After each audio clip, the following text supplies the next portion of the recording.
A gente segue falando sobre este assunto porque a gente está em contato com o Rogério Schmidt, que é cientista político do Espaço Democrático e da Empower Consultoria, e também com o economista-chefe da Necton, André Perfeito, para seguirmos repercutindo o cenário político e econômico após a coletiva.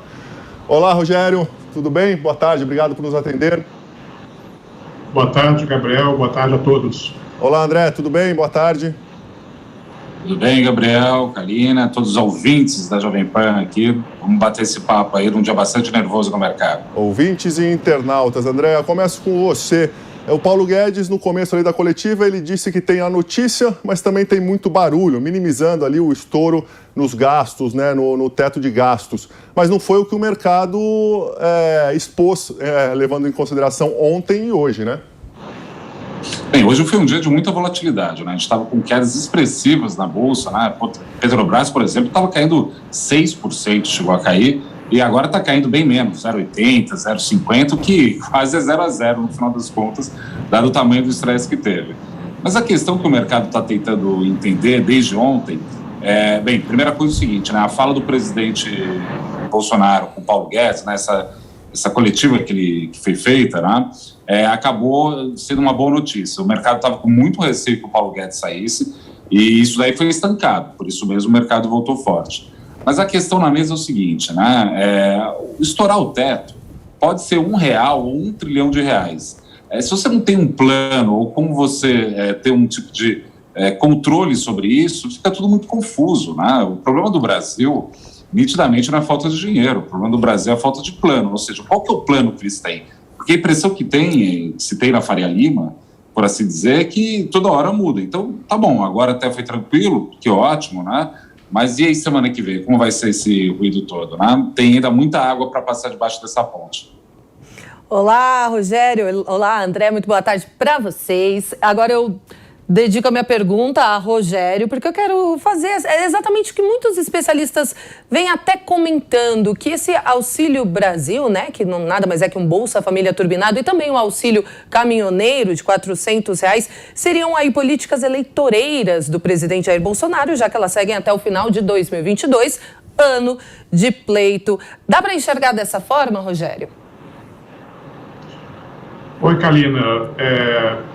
Olha, dá para enxergar dessa forma. É óbvio que o presidente da República, né, o Congresso Nacional, são eleitos, né, pelo voto popular. Então, em certa medida, todas as decisões que eles tomam, né, de alguma maneira, o incentivo eleitoral é levado em conta.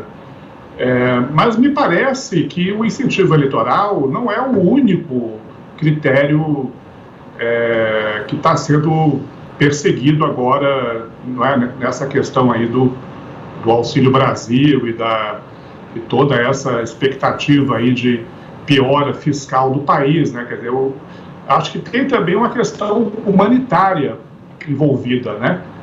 E acho que o pronunciamento do ministro Paulo Guedes hoje foi um pouco também nessa direção, né?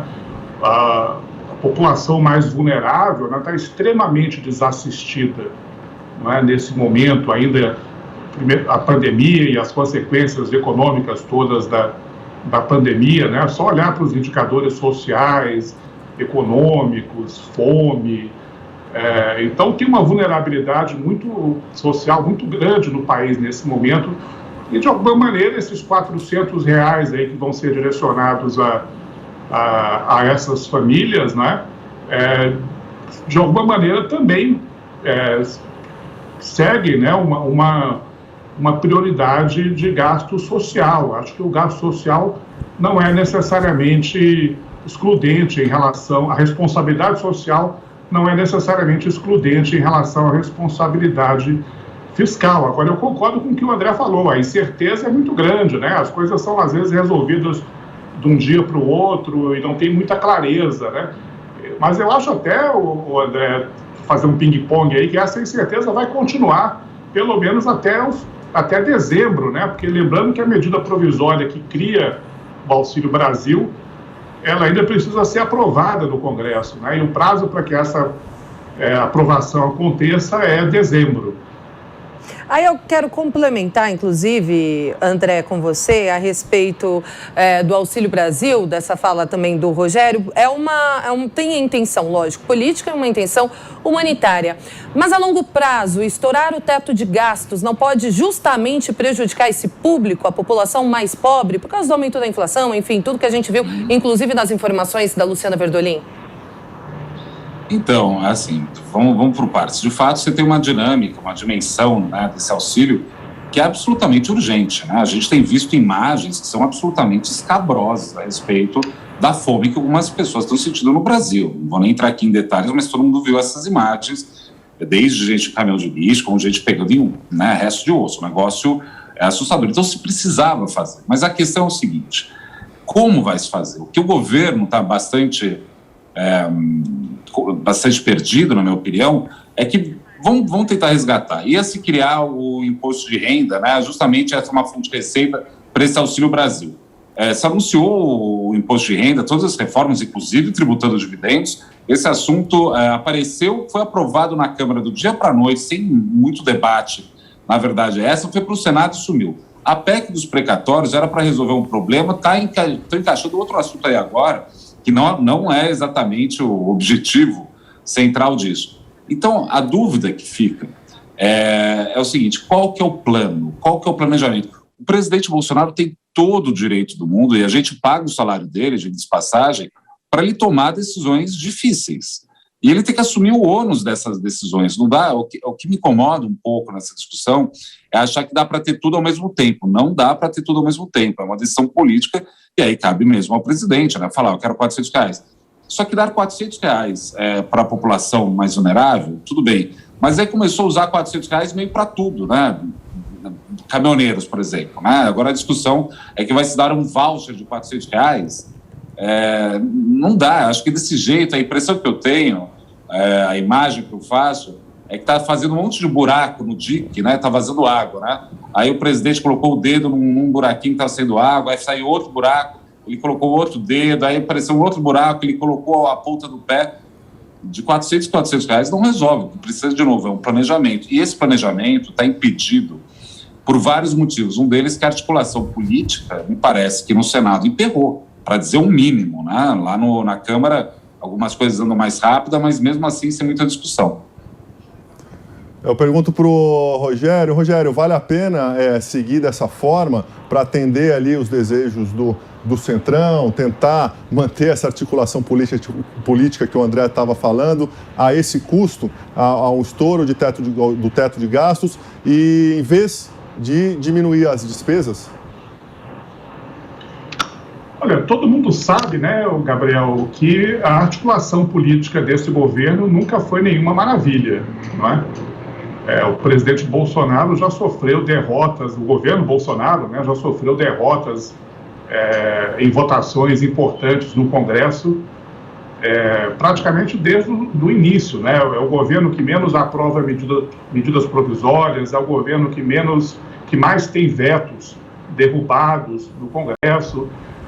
Agora, o Congresso ele tem um papel muito importante nessa questão orçamentária, né? Quer dizer, a regra do teto dos gastos não é uma regra imutável, né?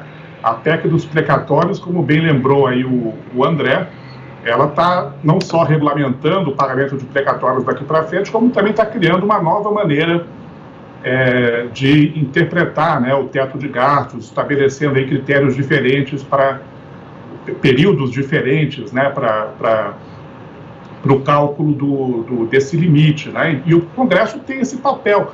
Pode ser que, às vezes, a Câmara toma uma decisão, o Senado toma outra, o Executivo tem uma terceira preferência. Então, a política, eu temo dizer que ela funciona muito dessa maneira, né? Quer dizer, é preciso coordenar aí expectativas, não só entre o Executivo e o Legislativo, como também dentro do Legislativo, muitas vezes entre a Câmara e o Senado. O próprio presidente do Senado já declarou que a PEC dos precatórios, quando chegar lá, né, deve ter também uma tramitação rápida, né?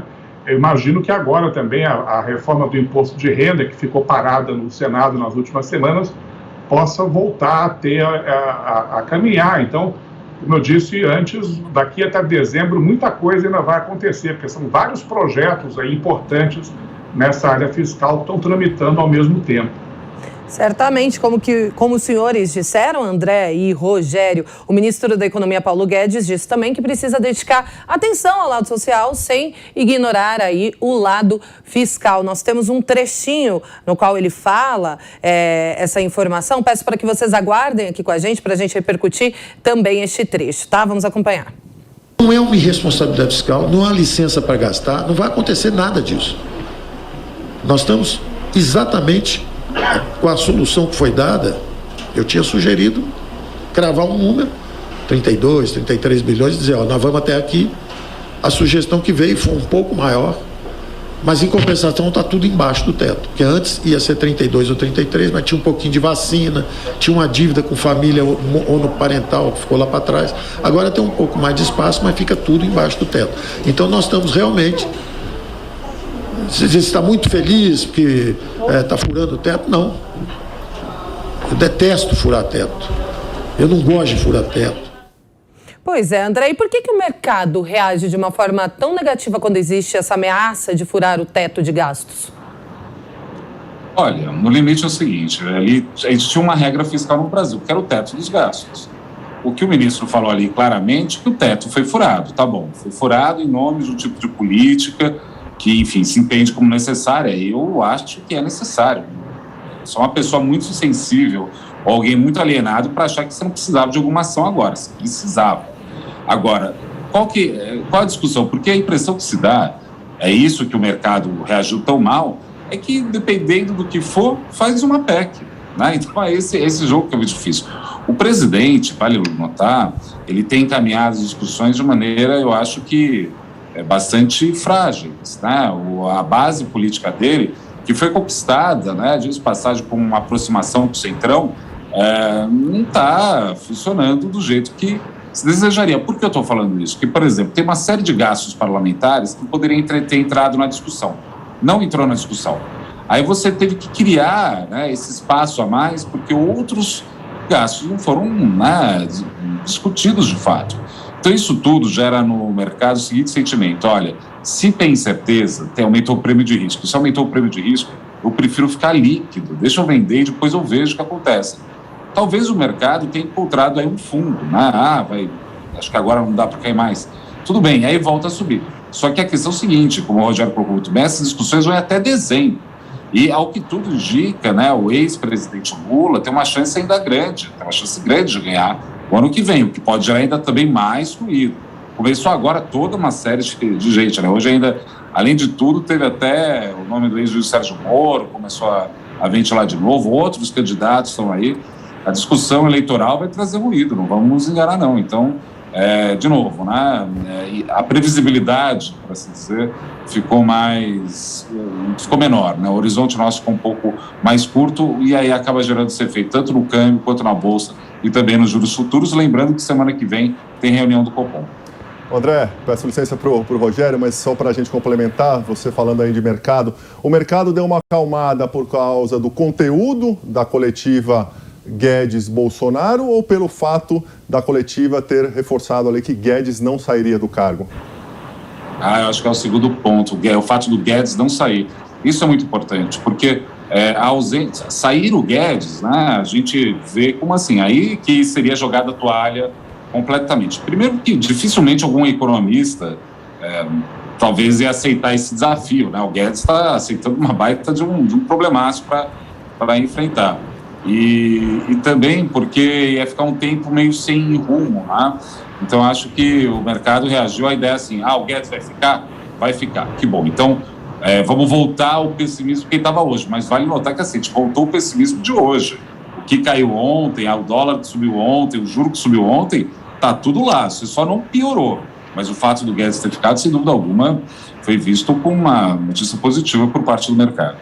Agora, Rogério, o que a gente vê é que existe um clima de tensão, apesar de Paulo Guedes aí confirmar que continua no cargo, o presidente Jair Bolsonaro também confirmar isso. Existe já um certo conflito e um clima delicado nos bastidores entre ministros de outras pastas e o Paulo Guedes. E agora, como que deve ser daqui para frente? Será que Paulo Guedes vai ter autonomia para continuar agindo, a relação com os outros ministros? O que o senhor considera? Olha, esse estranhamento, né, entre a chamada área política do governo e o ministro Paulo Guedes não é novo, né? Quer dizer, ele existe desde o início, né?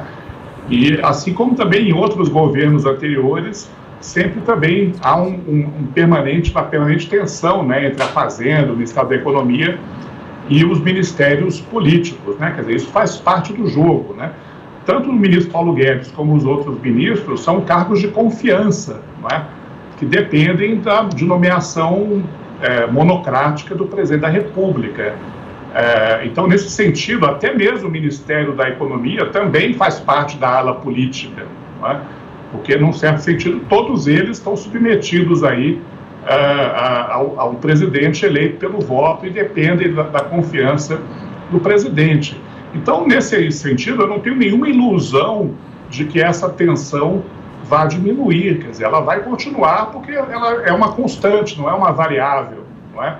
O Ministério da Economia, desde 2019, mandou vários projetos para o Congresso, conseguiu aprovar algumas reformas, não conseguiu outras. Tem um terceiro grupo de projetos que ainda está sendo apreciado do Congresso. Eu poderia, por exemplo, lembrar aqui do projeto que regulamenta os super salários no funcionalismo público, né, que já passou na Câmara, agora está no Senado. Esse projeto, por exemplo, acho que é um forte candidato a ser ressuscitado aí, até para o Congresso dar uma resposta à opinião pública, né, a essa ideia de que o teto de gastos foi furado. Esse projeto, segundo estimativas aí, ele permitiria uma economia entre 3 bi e 10 bi por ano, né, para a folha salarial da União. Então, eu acho que tem muito espaço de manobra aí para que haja acomodação entre a área econômica e a área política, até porque, no fundo, tudo faz parte da área política. Rogério, essa saída do Bruno Funchal, também do Jefferson Bittencourt, de outros 2 integrantes do governo, da equipe econômica, e também já ou pelo menos 8 anteriormente, desde o início do mandato, revela que foi colocada ali uma pá de cal, literalmente, na política liberal do ministro Paulo Guedes e mostrou justamente a face mais intervencionista do governo Bolsonaro? Eu acho que essa ideia de que o governo Bolsonaro é um governo 100% liberal, não é? Uma ideia que nunca teve muito apoio nos fatos, né? Quer dizer, o ministro Paulo Guedes até pode ter, muitas vezes, um discurso mais identificado aí com essa linha de pensamento econômico, mas não necessariamente essa é a única linha que o governo segue. Quer dizer, basta olhar aí, por exemplo, para o que o governo prometia, né, antes mesmo da posse, em termos da agenda de privatizações, e aquilo que ele efetivamente está entregando. No fundo, a política econômica do Paulo Guedes é a política econômica que o presidente Bolsonaro consegue entregar. Quer dizer, o Paulo Guedes não vai fazer nada sem a concordância do presidente, né? Assim como a política econômica do Palocci era, na verdade, a política econômica do Lula, assim como a política econômica do Henrique Meirelles era a política econômica do presidente Michel Temer. Então, pode ser que o Paulo Guedes fique no governo até o final, pode ser que ele saia antes, né? Mas, de qualquer maneira, quem dita a política econômica, ao fim e ao cabo, não é o ministro da Economia, é o presidente da República. E a gente conhece que as preferências do presidente da República, em termos de política econômica, não são exatamente neoliberais, né? Rogério Schmitt, muito obrigado pelos seus esclarecimentos aqui. Um bom final de semana para você. Obrigado. André Perfeito. Gabriel, Kalina, André. André Perfeito, para você também um ótimo final de semana. Você que viveu essa turbulência do mercado aí, pode descansar daqui a pouco. Tchau, tchau. Obrigado, um abraço a todos.